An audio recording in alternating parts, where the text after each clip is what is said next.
ఖచ్చితంగా నీతో ఎవరైనా స్నేహం చేస్తున్నారంటే నీ యొద్ద నుండి వారికి ఏదో కావాలి. నీ యొద్ద నుండి వారు ఏదో ఆశించే నీతో స్నేహం చేస్తారు గానీ, నిజమైన, యథార్థమైన, ఏ కుళ్ళు, కపటం లేని నిజమైన స్నేహం ఈరోజు నీతో ఉందా?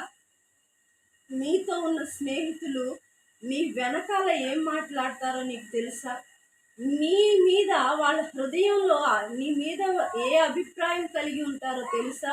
కాబట్టి ప్రియమైన దేవుని బిడ్డలారా, దేవుడు మనల్ని హెచ్చించే వారిగా ఉన్నాడు.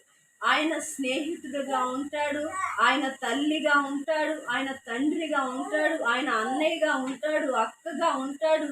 ఏ విధముగా అయినా ఆయన నీతో ఉండగల దేవుడు. హల్లెలూయా, హల్లెలూయా. 10వ వచనంలో మనం చూస్తే, గురుపోతు కొమ్ము వలె నీవు నా కొమ్మును పైకెత్తితివి, క్రొత్త తైలముతో నేను అంటబడి తిని. హల్లెలూయా.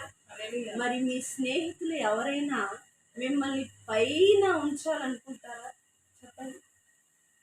మేము వీలైతే మిమ్మల్ని అణిచేసి వాళ్ళు ముందుండాలనుకుంటారు కానీ, ఎవరైనా మీ స్నేహితుల్లో ఎవరైనా మిమ్మల్ని ముందు పెట్టి వాళ్ళు వెనకుండాలనుకునే మనస్తత్వం కలిగిన వారు ఉంటే మీరు నిజంగా అదృష్టవంతులు.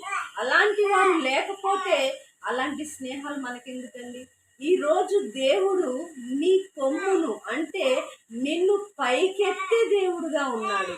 నువ్వు ఏ స్థితిలో పైకెత్తబడాలనుకుంటున్నావో, నువ్వు ఎక్కడ ఆశీర్వదించబడాలనుకుంటున్నావో, అది చదువైనా, అది వ్యాపారమైనా, అది గృహమైనా, ఏ వ్యవస్థలో నువ్వు ఆశీర్వదించబడాలనుకుంటున్నావో, ఏ యొక్క పనిలో దీవించబడాలనుకుంటున్నావో, ఏ ఏ వ్యక్తుల మధ్య ఉన్నత స్థితిలో నీవు ఉండాలనుకుంటున్నావో, ఈ సమయంలో నీ దేవుడై